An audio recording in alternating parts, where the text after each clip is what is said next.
अवतार का उल्टा चश्मा राइम्स। सब्सक्राइब नाउ।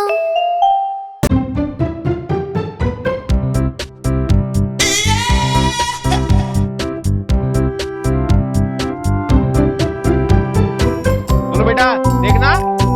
हाँ बाबा, आप रहने दीजिए। मैरी की मिलल एगो नन्ही भेड़, नन्ही भेड़, नन्ही भेड़। मैरी की मिलल एगो नन्ही भेड़, जेकर रंग बा बरसा सफेद। जवन जगह पे मैरी जाली, मैरी जाली, मैरी जाली।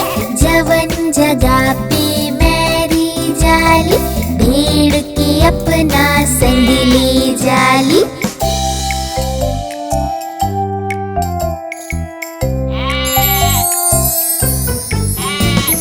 मैरी के संगे भेड़ स्कूल भी गई, स्कूल भी गई, स्कूल भी गई।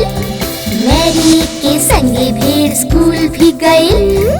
उहाँ गइल रहे मना, ओकरा संगे बच्चे खेले लगले, खेले लगले, खेले लगले।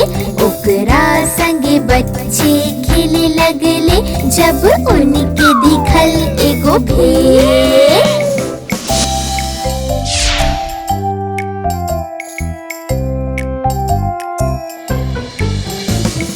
टीचर उनकी पकड़ लेली, पकड़ लेली, पकड़ लेली। टीचर उनकी पकड़ लेली और भेड़ के बाहर कर देली। फिर ऊ बाहरी खड़ा रहे, खड़ा रहे, खड़ा रहे।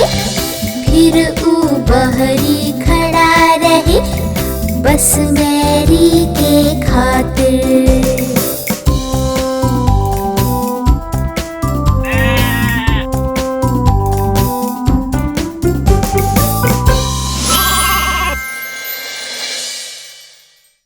आप हमारी इस चैनल को लाइक करें, शेयर करें और सब्सक्राइब करें।